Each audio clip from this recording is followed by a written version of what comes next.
Well, I'm officially broke. I have no money for the holidays. I'd sell my games, but I need those. What's a way right now I can make money for the holidays? Ho, ho, ho, ho, ho, ho. Santa, what are you doing? Russ, I need your help to save Christmas. Get off of me! What? Why? The elves are on strike. I spent all their money on meme coin, and I had to cancel their benefits. Now they're refusing to test the Christmas Nintendo Switch games. If I don't know which ones are naughty or nice, everyone's stockings will be filled with pure, unfiltered trash. Why do you need my help? Because you're broke, Russ, and I can pay you. What? How do you know I'm broke? Ho, ho, ho, ho, ho. I'm Santa. I know everything. Your $0 balance. Wait, you hacked my bank account? Technically, yes. But I'm offering you a chance to earn some cash. For every game you review, I'll transfer some money into your account. Think of it as festive freelancing. Check your phone.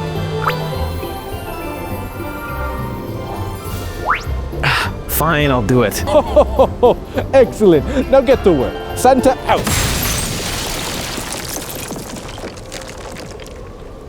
Alright, let's see what games we have here. Oh, The Grinch. The Grinch was developed by Outright Games, a studio that has built somewhat of a reputation for producing licensed children's games, often with, let's say, minimal effort. If you're familiar with their work, you probably know what to expect. In fact, not too long ago, we looked at another one of their creations, the Patrick Star game, which was a wild and bizarre experience. So, to put it lightly, naturally, I went into the Grinch game with cautiously low expectations. This was released last year, clearly trying to ride the holiday hype train, because who's gonna buy a Grinch game outside of the holidays? And honestly, I'm glad I finally have an excuse to pick it up because there's something oddly intriguing about it. I mean, a Grinch game. It has potential, right? The story follows the classic Grinch tale we all know and love, at least on the surface. But right out of the gate, I have some questions. Why are there presents already in the Grinch's house if he hasn't even stolen Christmas yet? I mean, I know this is just a game, but canonically, this makes zero sense. The gameplay in the Grinch is basic, primarily functioning as a 2D side-scroller with occasional 3D segments for variety. The general premise is that the Grinch teams up with his loyal dog Max to solve simple puzzles and traverse platforms to reach their next destination. The levels themselves are littered with collectibles, such as puzzle pieces, which can be used to unlock new abilities. These upgrades include handy tools like a double jump or a rope swinging mechanic. The ability upgrading system is one of the more interesting ideas the game brings to the table and feels like a nice touch that isn't seen often in 2D platformers. And it injects a small sense of progression into the game. However, things take a turn when you hit the 3D sections, which typically involve entering a house or similar environment. These segments shift focus to collecting presents while avoiding detection by people,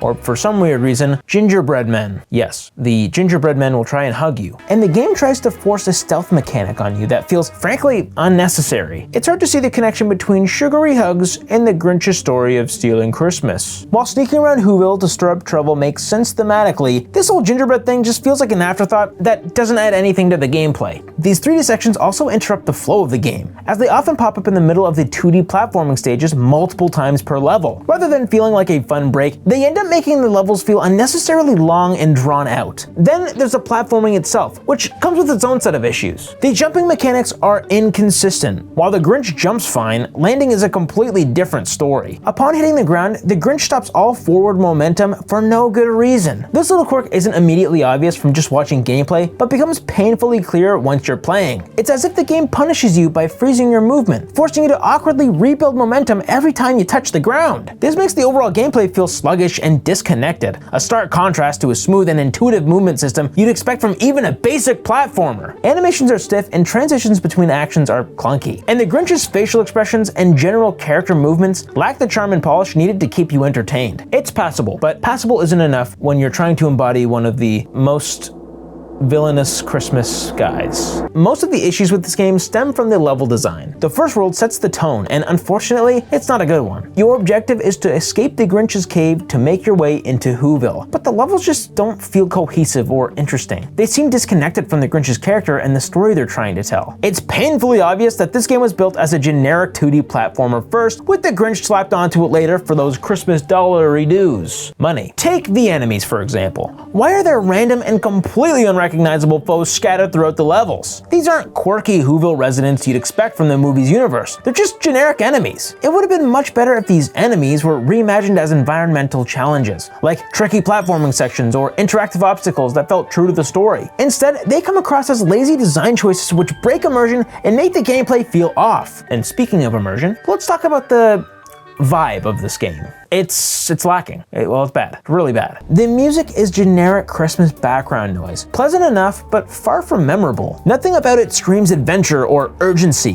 which is a problem when you're supposed to be on an epic, Grinch-worthy adventure. A perfect example of this is the snowboard section. Like when the Grinch is zooming down a snowy mountain, about to get clapped by a massive avalanche that, by the way, came out of nowhere. It should be a thrilling moment, right? Instead, the music is calm and chill, as if the Grinch is just out for a leisurely stroll. Even worse, the Grinch himself shows no sign of panic. No flailing arms, no frantic expressions, nothing. It's as if he doesn't care, so why should I? Moments like these highlight how poorly thought out the details and pacing are. The gameplay doesn't evoke excitement or adventure, it's just there. These moments had the potential to stand out and deliver memorable experiences, but instead they fell completely flat. The level design shortcomings are made even more glaring by the absolute disaster that is local co-op. If you're looking for a surefire way to lose a friend and hey, maybe have a family member hate you, have them join you. Max, the Grinch's loyal dog, is your sidekick throughout the game. In theory, Max is supposed to bring some variety to the gameplay. He can sneak through doors, fit into tight spaces, press buttons the Grinch can't reach, and even jump much higher than his green master. Hey, that sounds pretty useful to me. I like to jump higher than my Green Master. Well, not really. The problem is that the levels are designed almost exclusively with the Grinch in mind. For example, there are sections that require the Grinch to rope swing across a gap. Poor Max doesn't have the ability to use the rope swing. So what happens? Max just stands there unable to do jack squat until the Grinch gets far enough ahead, at which point the game teleports Max over. It's such a lazy solution that undermines the entire point of having a local co-op player. And it's clear that Max's role as a playable character was an afterthought. This setup might work if you're playing with a 4-year-old who doesn't mind being sidelined, but for anyone else, it's frustrating and pointless. A co-op mode should enhance the experience, not make it feel like trash. And remember those power-ups I talked about? Like the double jump, the double jump. Well, there's a catch. To unlock these upgrades, you have to solve a simple puzzle, literally a jigsaw puzzle. And when I say simple, I mean insultingly simple. Even a brain-rotted, skibbity toddler can solve this. The game literally tells you where to place each piece, making the whole thing feel like a pointless excuse to pad the runtime of the game. To make matters worse, the cursor used to place the puzzle pieces feels sluggish and awkward to control. It's as if the game itself doesn't want you to bother with these puzzles. Why include this mechanic at all if it's going to be so half-baked? Either make the puzzles more engaging or just unlock the abilities automatically. Surprisingly, the Grinch runs fairly well on the Switch. The game manages to maintain a smooth 60 frames per second, which isn't always a guarantee on this platform. The resolution looks crisp at 1080p when docked, and the Grinch's fur, oddly enough, is one of the standout visual details. It's surprisingly well rendered for a game like this. Not as good as Conky Donk, but you know, it is the Grinch. My guy's balding. However, the performance isn't without its flaws. The load times on the Switch are noticeably long, and for a game that doesn't feel particularly resource heavy, it's baffling why you're stuck waiting so much. At the end of the day, the Grinch is exactly what you'd expect from a licensed holiday kids game. While it runs decently on Switch and has a few mildly interesting ideas, the sloppy mechanics, lackluster level design, and overall lack of care made it hard to recommend. Sure, it might keep a younger audience entertained for a short time, but even then, there are better options out there, especially for the asking price of $30. Okay, I guess I swiped this way. Boom. Naughty. Oh, it worked! Now I don't need to cosplay as a Domino's delivery driver to steal free pizza. Alright, what's next? Santa's Christmas Adventure. The game starts with Santa falling off his sled, leaving him to venture out and collect presents scattered across oversized, empty levels. Looks like I'm playing as some sort of U2's figure. The UI is as cheap looking as you'd expect from an $8 Christmas game, and the graphics aren't any better. Santa's shadow is just a floating ball, making him look like he's levitating slightly off the ground. Either that or he's mastered a new kind of holiday magic. Visually, the game is rough, but to its credit, it does run at a native 1080p, and technically can run at 60 frames per second. It rarely hits that, but still. As for gameplay, it's all about unlocking power-ups like dash, swimming, and a balloon, which they somehow managed to misspell. The main objective is simple. Collect a set number of presents to open a portal and face a boss. Along the way, you'll platform on rooftops and swim through oddly barren waters. The boss fights are ridiculously easy, but hey, at least they're there. Honestly, this whole thing feels like it could be a Roblox game, complete with load screens that look like they were crafted by someone in a rush. The level design isn't completely terrible, but it's definitely stretched out way too much. Since Santa moves at a snail's pace, the oversized levels feel like they drag on forever. Strangely enough, the whole thing is still kind of fun, though that might be the absurdity of it all. It's hard to ignore the mobile game vibes though. The same music track plays endlessly, and I found myself clipping through random objects more than once. Also, for some reason that I can't explain, Santa can walk through things and also on top of the water. If you die in a level, it's back to square one, meaning you'll have to recollect presents and refight the boss. And speaking of bosses, the combat is absolutely miserable. It just makes no sense. He's like doing a kickflip in the air. What even is this? Also, attacking requires you to get way too close to enemies, which guarantees you'll take damage in return. It's clunky, frustrating, and honestly feels like it wasn't tested at all. It feels kind of broken. From start to finish, the entire experience lasted a whopping 28 minutes. It's the kind of game that's just barely enjoyable enough for what it is if you had nothing else to spend $8 on. What do you think, Freddie?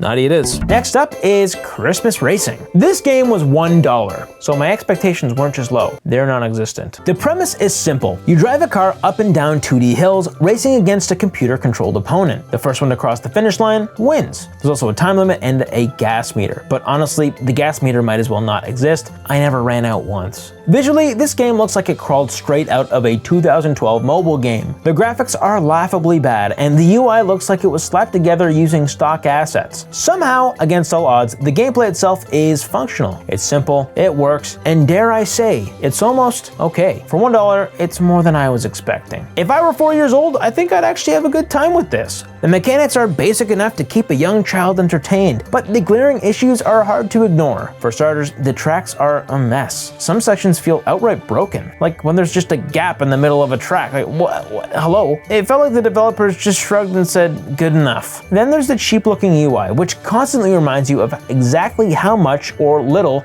effort went into this game. One surprising feature is the ability to upgrade your car. This has a tiny sliver of depth, but don't get too excited. There's no real strategy involved. The upgrades don't feel meaningfully different, and I feel like I unlocked every single one within 5 minutes. Still, it's a nice touch for what this game is trying to be. While racing, you'll notice the game has a time limit, but it's almost irrelevant because most races are over before it becomes a factor. Just like the gas meter, it feels like the developers added these elements for the illusion of challenge without actually committing to them. Despite all this, I'll admit the game has a strange charm. It's not trying to be more than it is, and for the price of a vending machine snack, it's hard to be mad about this. It's exactly what you'd expect from a mobile-style racing game ported to a console. If nothing else, it works enough to pass a few minutes, and there's a tiny bit of satisfaction in crossing the finish line first, especially when the stakes are this hilariously low. It's simple, mindless fun for a very specific audience, mainly kids. It's $1, sure, nice. Oh no, Santa, we aren't touching these. Sure, you're paying me, but I still can't afford the demonetization. The Nintendo eShop is known for its vast amount of family-friendly titles, but if you dig far enough or look up Christmas games, you'll find games that are,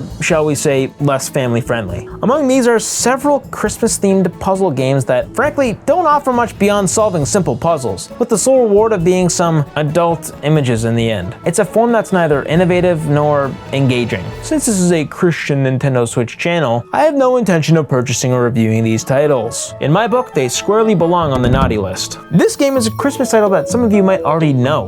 In fact, look, I have it right here. What are the odds? We all know that if it has a cartridge, it must be good, right? The game is called Advent Calendar. Well, sort of. It says so on the box. But when I put it into my Switch, it's actually called Advent Calendar Puzzle Edition. But why? Are there multiple editions? Anyways, right away, there's some Christmassy music in the cozy little cabin. So far, so festive. But the moment you hit play, the menu greets you with a low-resolution image of presents, each labeled with a number from 1 to 25. The idea is that you're meant to play one game per day, like an actual Advent calendar. That's a neat concept in theory, but if you're anything like me, you'll open them all up in one go, because quite honestly, I am impatient. So let's go. Day 1. The first game is Candy Crush. Well, not exactly, but it's a knockoff. You match 3 or more items in a row to score points and complete a set objective. Basic doesn't even begin to describe this. Yes, it's the kind of gameplay you'd expect to find in a free app on a decade-old phone. Oh wait, that's right, it's Candy Crush. But hey, it's only the first game, maybe things will improve. Day 2, now we get a puzzle. You can choose how many pieces are in the puzzle for difficulty, and there's even a multiplayer mode. This is actually a decent touch, and I can see it being fun if you're a grandmother who likes jigsaw puzzles. But for me, this is literally just a puzzle, and I'm not a grandma. Day 3, Christmas Sudoku. Nope, that's all I'm saying. Math is for smart people, not me. Who thought this was festive? It feels more like a punishment than a holiday celebration. I can't see why any kid would want to play this. I also don't know how to play it. Day 4, a paint by numbers pixel art activity. You painstakingly fill in each numbered square one by one. Sure, this might be enjoyable for some people, but I don't have time or patience for this. Day 5, a mobile style number merging game thingy. The goal is to combine matching numbers to create larger ones. It looks so ugly and plays like every generic mobile game you've ever tried once and immediately deleted. Day 6, and wait a second, we're back to Candy Crush. This means there actually aren't 25 different games. There are only 6 games that get repeated across multiple days with slight variations in difficulty and a different picture slapped on the puzzles. It says 25 games right on the box art, and it's just the same game's just a little harder. In fact, you don't even get to see the 6th game, Candy Lines, which is pretty much match 3 again until day 9. That's it, this is just lazy. It's downright insulting, especially when you consider this got a physical release. At least they tossed in a Christmas postcard as a consolidation prize. Look, there it is. Happy New Year, Merry Christmas. It's a crappy one, but okay, sure. Thank you for the gift. This is what I get for paying $35 for a $5 game. I'm not mad. I'm not mad. Merry Christmas. It's painfully clear that this is a low-effort cash grab. The menus are clunky, the animations are jarring, and the overall lack of quality makes it hard to tell what's even happening. The controls are atrocious, with the D-pad inputs barely registering half the time, and the cursor for the puzzles feels sluggish and oddly over-accelerated, which makes solving them more annoying than enjoyable. Alright, Advent Calendar Puzzle Edition is absolutely going on the naughty list. Oh, Domino's, pick up or delivery. Oh, hey Russ, I saw you were using my app. How's it working? Yeah, it's working great. What's that noise? Oh, nothing. Oh, Vixen, come on, Vixen. No, you get on. Santa? Hello? Okay. Next is Advent Calendar 2024. Didn't we just do this? Apparently the developers decided one disappointing Advent Calendar wasn't enough and released another one this year. At first, I thought this was just a repackaged version of last year's game. No, they actually made an entirely new game. And the game proudly boasts full game download inside. They skipped the cartridge. What is the point of this? Hopefully they put more effort into this one than the last Advent Calendar game. Starting off, we don't get a cozy little cabin from the first game. Oh, this is new. You now have 2 options. Either unlock all the games from the start, It's Like They Know Me, or play it like a true Advent Calendar, revealing a new game each day. Right away, we're still stuck with some pretty generic and unmemorable Christmas music. It's like they picked a handful of stock tracks, threw them in, and called it a day. But it looks like they did a bunch more content compared to the first game. For starters, there's now a hub world where you can control a train to move around, and there's even different characters to choose from. Naturally, I picked Grandpa Joe, because why wouldn't I? I'm happy to report that many of the controller issues from the first game have been smoothed out. The gameplay feels far more responsive. For example, in the Candy Crush style minigame, the button inputs don't feel mushy anymore. They're actually solid and satisfying this time around. But hold up, what the heck? There's a full 2D platformer built into this game? Let's go! Okay, look, it's not the most groundbreaking 2D platformer out there, but it's surprisingly fast-paced and has decent level design. The jumping mechanics are even better than the one in the Grinch game. The animations aren't good at all, but the movement's there. The surprises keep coming too. There's a cut the fruit game, which is shockingly functional when played with a controller. That said, the fruit animations run at like 10 frames per second and are an eyesore. Speaking of fast-paced games, there's also this infinite runner where you zip through a stage that gets progressively faster. It's chaotic, but I'm having fun. I love Grandpa Joe, but it doesn't stop there. There's a bobsledding game with a mechanic where you can slow down time to hit every boost. While the quality is low, I could genuinely see this being fun in multiplayer. There's even a Frogger/Crossy Road style game, and shockingly, it's also not that bad. It's not the Crossy Road I love, but I guess it'll fill that hole. Oh, and they even made a kart racer. Now this is where things get messy. It's one of the jankiest kart racers I've ever played, and trust me, I played Nick Kart Racers. The game tries to hit 60 frames per second, but constantly stutters and dips, which isn't ideal for any racing game. But you know what? For what it is, it's still kind of decent. There are also some stinkers in the mix, like the snowball shooter game. The cursor is painfully slow, and while this game isn't broken, it's just not fun. Still, even this is an upgrade over the first Advent Calendar game, which couldn't decide whether it wanted to be bad or really bad. I do have to commend them on the sheer amount of games they put into this. There's a lot here, and that alone already makes it a better value than the first game. However, it's clear they leaned a lot more into quantity over quality, which, to be fair, is still an improvement, as the first game had neither of those things. That said, there are some glaring issues. It looks bad. Really bad. The textures are gross, there's constant pop-in during the 3D games and the hub world, and everything feels low effort visually. Then there's the music. There are only about 3 tracks, and they loop endlessly. Worse still, the loops are broken, so there's this jarring pause every time a track restarts. It's especially disappointing during faster paced games where you'd expect some energetic epic music to amp you up. Instead you just get slow strings. And don't even get me started on the load times. They're excruciating. Every time you enter a minigame, there's a load screen. Every time you exit a minigame, there's a load screen. These games are so short that I genuinely spent more time waiting for the game to load than I did actually playing it. It's enough to make you lose your holiday cheer. The only reason I'm not tearing this game apart is because my expectations were set so low from the first game. This one is still far from good, but I have to admit, there's a weird charm to it. With enough digging, you might actually find a few games in here that are fun for a couple of minutes. Would I recommend it? No, not really. But compared to some of the other games I've played, it's technically an improvement. I can't believe I'm saying this. But for the price, it's nice. Oh, and one more thing, unlike the first game, this doesn't have a postcard. It does have a download code though, so eat up. All right, next, No More Snow. What a title. This is the first game I've ever encountered that is 100% off. And the cherry on top, Santa has a gun. The premise is simple. You're Santa Claus armed with a gun, bombs, and an axe. You know, the typical tools that Santa uses to break into your house once a year. Your mission, save Christmas by taking down hordes of evil snowmen. It's a no-frills, shoot and destroy experience that knows exactly what it is. Initially, I thought this would be a mindless grind, but the game surprised me. As I progressed, I unlocked new enemies, faced increasingly challenging bosses, and battled larger groups of enemies. The gameplay became more dynamic, and before I knew it, I was actually having a blast. The levels are extremely linear, but the simplicity works in its favor. There's something weirdly satisfying about watching snowmen ragdoll onto the ground after an explosion. Visually, the game is surprisingly decent. While the models are low poly, the resolution is sharp, and the lighting adds an impressive level of detail. Explosions look great, the effects are snappy, and even the ragdoll physics feel satisfying and deliberate. It might not win any awards for realism, but it nails that fun, silly vibe perfectly. The boss fights are where the game really shines. They all feel dynamic, and the increasing number of enemies and the growing difficulty keeps action engaging without feeling overwhelming. That said, Santa's movement is a little slow. He must have been eating his Christmas cookies a little too hard. Movement can also be a bit clunky at times, which is a slight drag on an otherwise smooth experience, except for when you fall down a train because, I don't know, why do I keep falling down the stupid train? One feature that completely caught me off guard is the inclusion of multiplayer. That's right, you can team up with friends to take down snowmen together. It's wild to think about, but it's there, and they get to play as Mrs. Claus. And now Mrs. Claus has a gun. Thank you, gaming. For a free game, the addition of multiplayer is just icing on the Christmas cake. If this game were $5, I'd still consider it a solid deal, but for the low price of free, it's a literal Christmas miracle. Between the surprisingly polished visuals, the fun premise, and the value of it costing absolutely nothing, this game earns itself a comfortable spot on the nice list. It's stupid, it's fun, and it's exactly what you'd want from a game that has Santa with a gun. Right, Freddy? Freddy? Santa Freddy, where are you?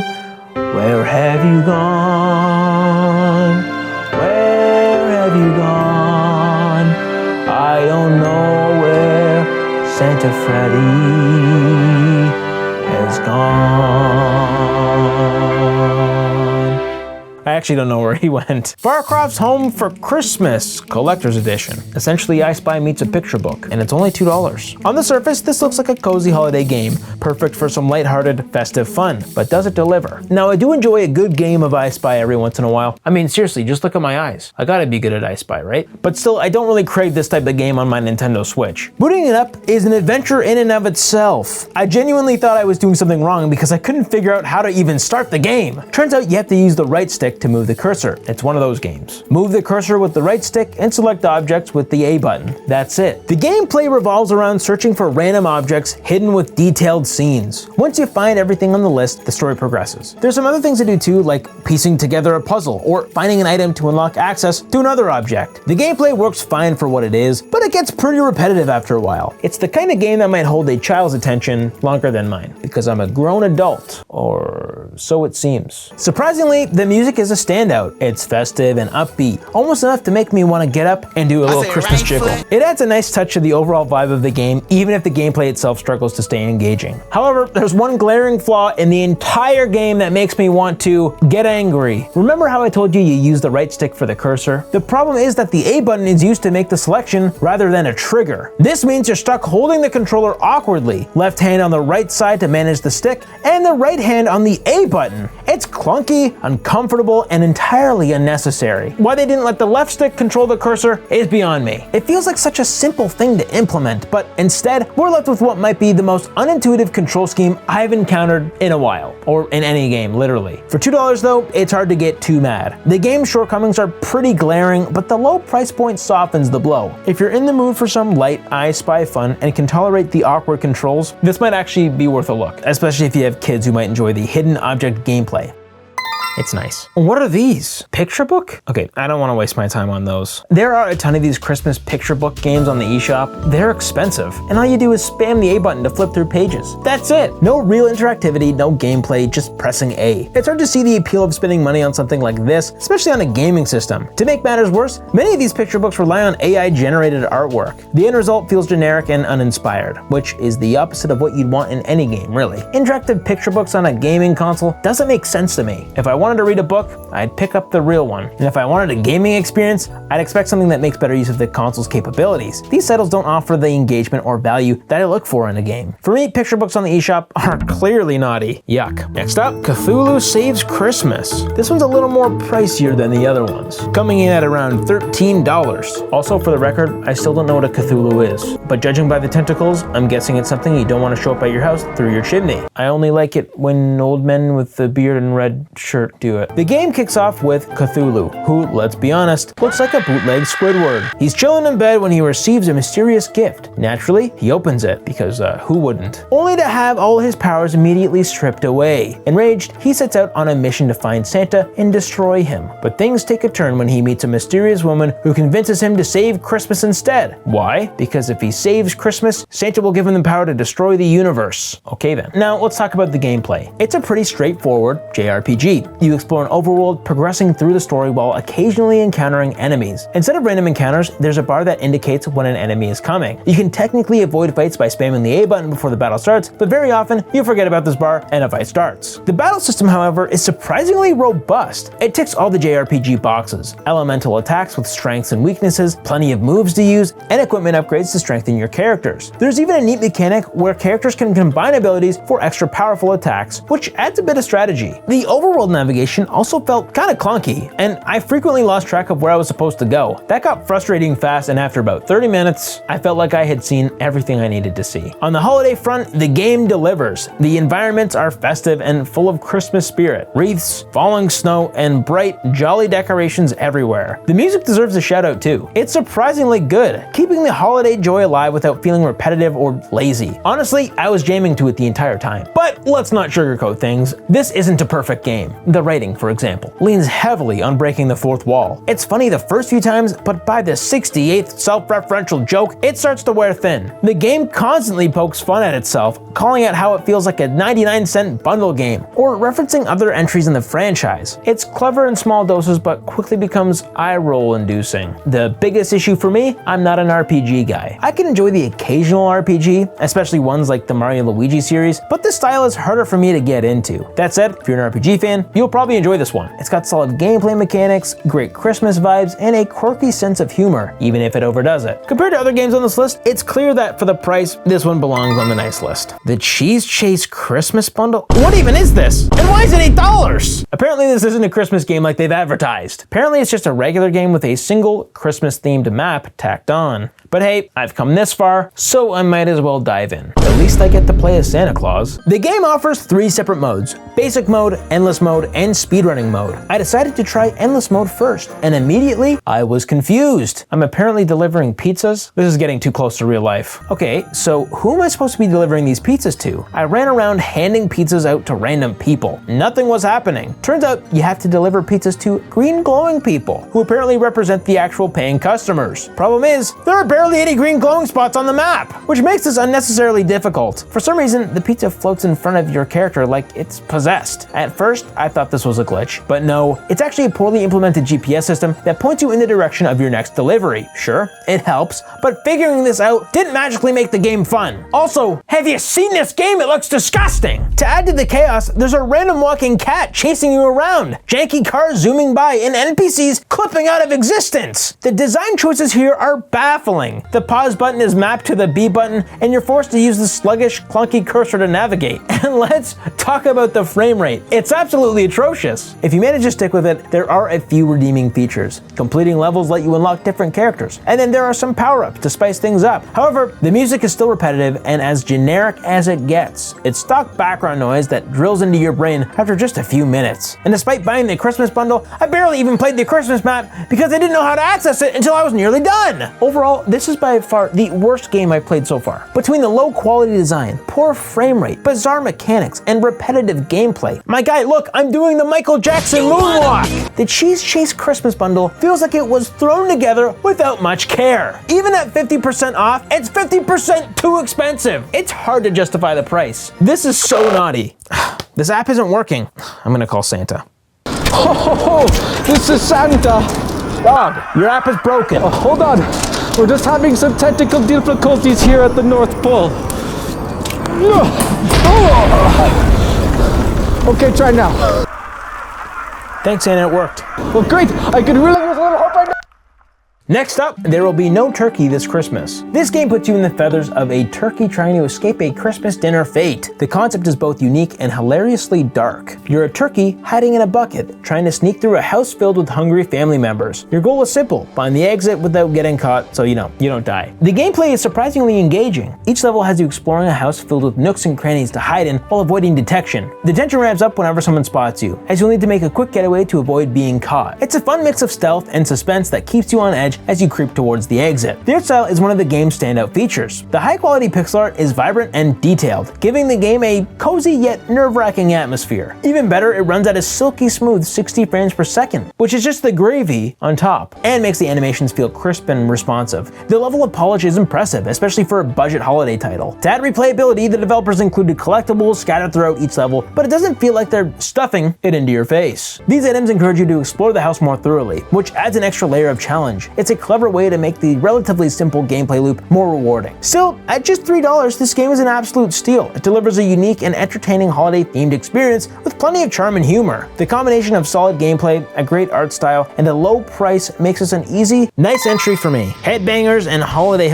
H double hockey sticks. That's Canadian for heck. Why is there a guy on the home screen? This game is absolutely insane. Your mission is to save people tied to candy canes from the clutches of crazed elves and, of course, Santa Claus himself. To do this, you'll blast enemies with gas cans, pelt them with paintballs. Although dodging Christmas ornaments, they keep hucking at you like a baby that finds a Christmas tree. This is a twin-stick shooter that's a wild matchup of heavy metal and Christmas humor. You play as a headbanger on a mission to rescue other headbangers, while battling hordes of Christmas critters across procedurally generated levels. The game's roguelite mechanic means that each run is slightly different, keeping things fresh and challenging every time. The twin-stick shooter controls feel tight and responsive. Weapons and power-ups are a huge part of the fun, and you're constantly finding new ways to dish out destruction, from explosive gas cans to creative upgrades. The progression system is another standout. Collecting money during each run allows you to upgrade your arsenal, and trying to perfect your build and earn just enough cash to get to the next upgrade made me want to keep playing this longer than I intended. The music also deserves its own spotlight. The heavy metal soundtrack fits oddly perfectly for the holiday slaughter. It pumps you up for every battle, and paired with the charming pixel art style, the game feels unique. The Christmas theme is everywhere, from snowy environments to colorful but deadly ornaments flying across the screen. screen.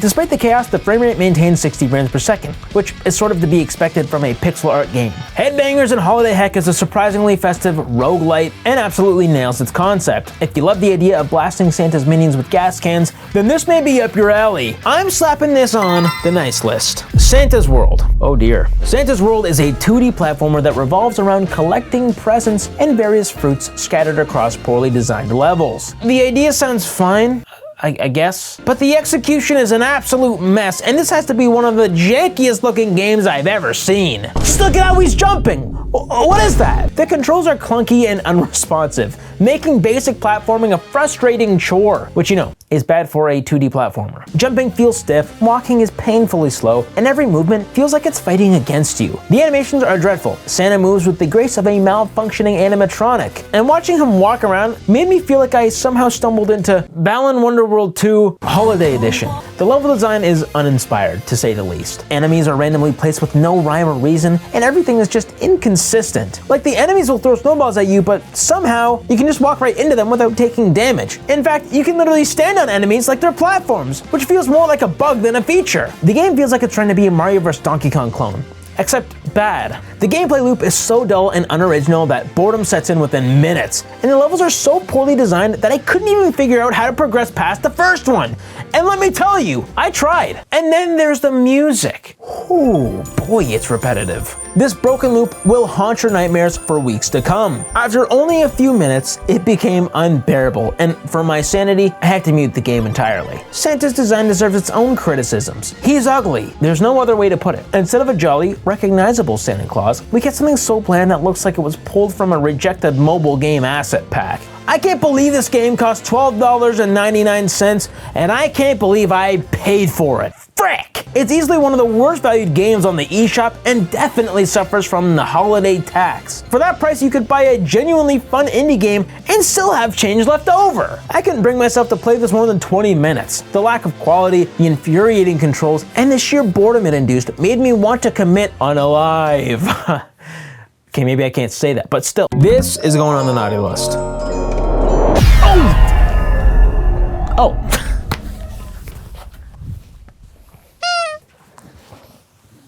That's not scary. Save Christmas with Santa. This game is a 3D platformer where you play as Santa to, well, save Christmas. Who could have seen that coming? This was just released and it's $3 on launch day. So a $3 3D platformer, I'm a little concerned, but hey, let's see how it goes. The premise is simple. Santa needs to platform through levels, collecting presents before reaching the end of the stage. If you don't collect all the presents, you can't move on. You must collect every single one. While that sounds a little iffy, thankfully the present locations aren't difficult to find. Very rarely did I miss any by the end of a stage. They're all out in the open and easy to spot in fairly linear levels. The game also features checkpoints throughout each stage in the form of Christmas trees, which is definitely helpful. The level design is interesting. Instead of being in a classic North Pole setting you're probably used to, this is a little different. You're technically in the North Pole, but it's more like Santa is parkouring through floating platforms in the sky. Does this look like the North Pole?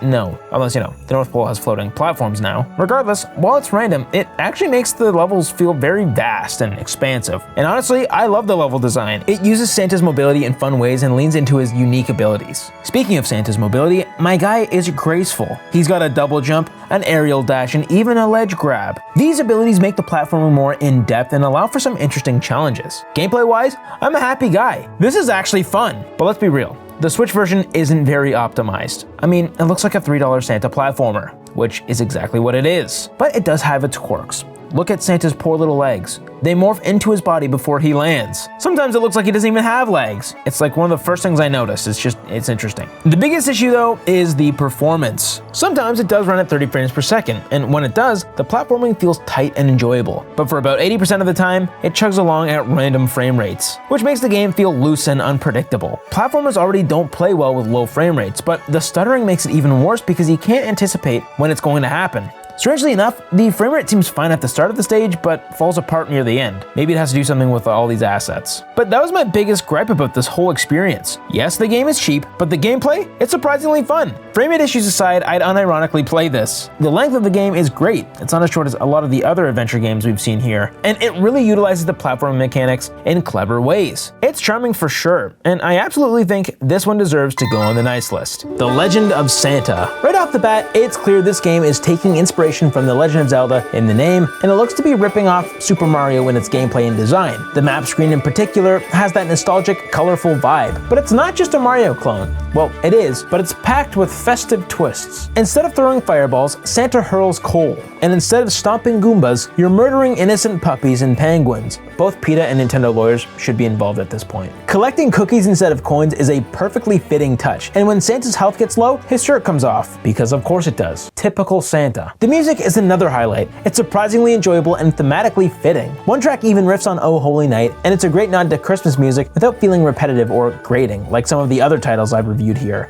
And the soundtrack changes consistently between levels, adding variety to the experience. It's a fun 2D platformer with all the things you'd come to expect. The power-ups are minimal but effective, and the level themes are varied enough to keep things fresh. The difficulty is surprisingly balanced and offers a decent challenge without feeling unfair or cheap, which I'm coming to find is rare in Christmas-themed games. One of the standout features is the creativity in the level design. They went all out. For example, instead of Mario's angry sun, this game has a moon coming after you. Didn't you all know that Santa was nocturnal? And that perfectly fits the quirky holiday vibe. But the real showstopper? Local co-op. For a Christmas game, this feature is an absolute win, making it perfect to keep the kids occupied during holiday festivities while the adults debate adult things like stocks and I don't know, whatever old people talk about. The Legend of Santa is easily the best Christmas-themed game I've played so far. It's a genuinely fun and well-crafted platformer. Between the charming art style, varied level designs, enjoyable music, and even multiplayer, this game goes above and beyond. I mean, just look at this. The quality here is undeniable, and the developers clearly put thought and effort in. It's a Christmas miracle.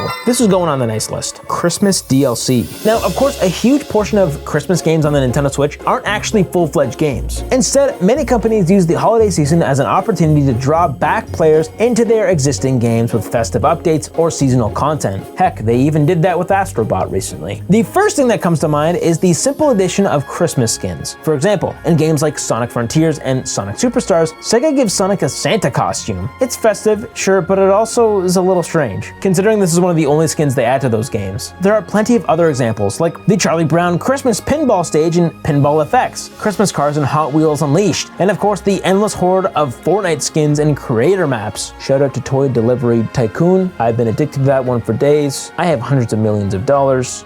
It's really a masterpiece. I like Fortnite. Still, as much as I'd love to dive into every Christmas update or seasonal add-on, we're focusing on full-on Christmas games. I guess it depends, but right? I guess? Okay, sure, let's do right. Wait, Santa put unskippable ads on his app? Boys and girls, do you want the best presents this Christmas? Let Santa give you a little secret. Buy Santa's Cookie Crunch. Santa's favorite cookie is now available for you to buy. To buy. Tell your parents, go to the store, Walmart, Costco, Target, some dollar stores, but you know the good ones, not the really bad ones. Sometimes they're there. But anyway, buy Santa cookie. Santa dance. Santa dance. Santa dance. Santa dance. Santa dance. Santa cartwheel. Whoa! Double chunk chocolate cookie. Oh, I'm Costco guy now. Skibbity toilet. Skibbity toilet. Santa flosses his teeth, not in whatever this is. Okay, that's enough.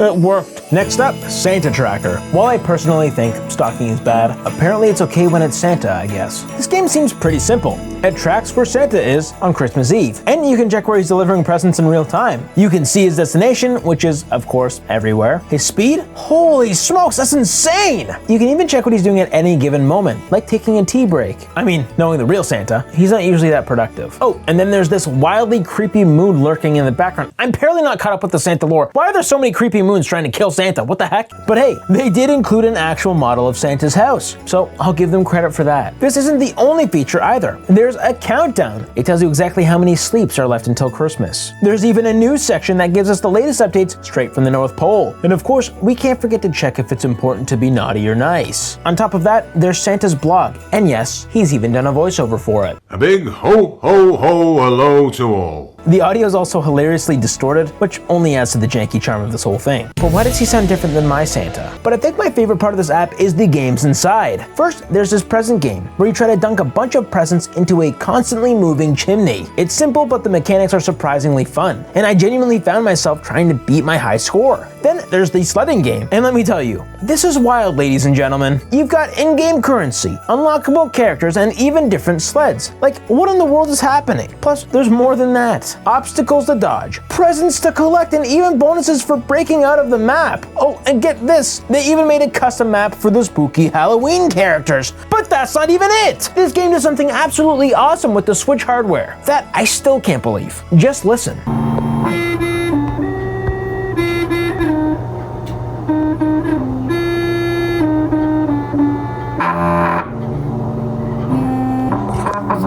The vibration in my controller actually plays Oh Christmas Tree. Who decided to add in such an odd yet brilliant feature? I'll never know, but I respect it. It's the kind of small, unexpected detail that might make this feel like a nice little holiday surprise. Also, this game was only $3. This is nice. Santa's Chimney Quest. This game is a pixel art 2D platformer where you take on the role of Santa, delivering presents to chimneys before the time runs out. The goal is simple: toss presents into a chimney and make your way to the reindeer waiting at the end of the level to move on to the next stage.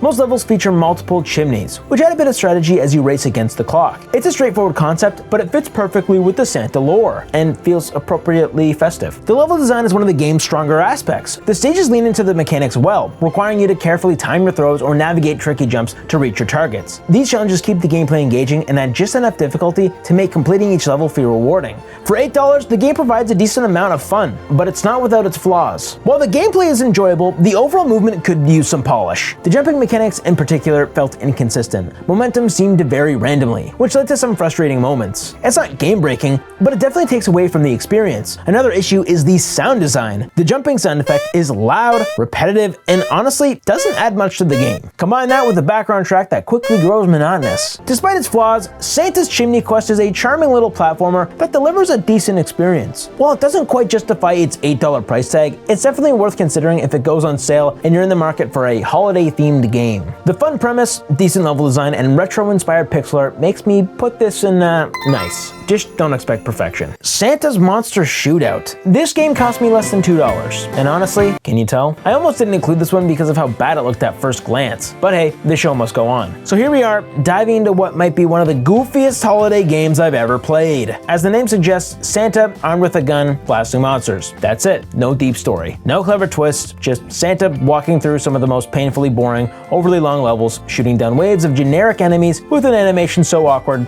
it's comical. The gameplay is as bare bones as it gets. All you need to do is walk to the end of the level, take down a boss enemy by shooting them a few times, and move on to the next stage. Rinse and repeat. It's the kind of mindless loop that might be passable for 5 minutes, but it gets old fast. Now, there is an upgrade shop where you can buy new weapons, and for a game this simple, the inclusion of an upgrade system is honestly impressive. It's nice to have some variety, even if it doesn't do much to spice up the gameplay, though sadly, the weapons don't feel very different from one another. Santa's goofy walk cycle looks like it was ripped straight out of a student project, and the enemies aren't much better. The overall design feels rushed and lacks any real charm or polish. Santa with a gun will always be a funny image, I'll give it that. But beyond the initial laugh of seeing Santa gunning down monsters, there's not much else to say. I think I'd rather go back to delivering pizzas than play this any longer. So this is naughty.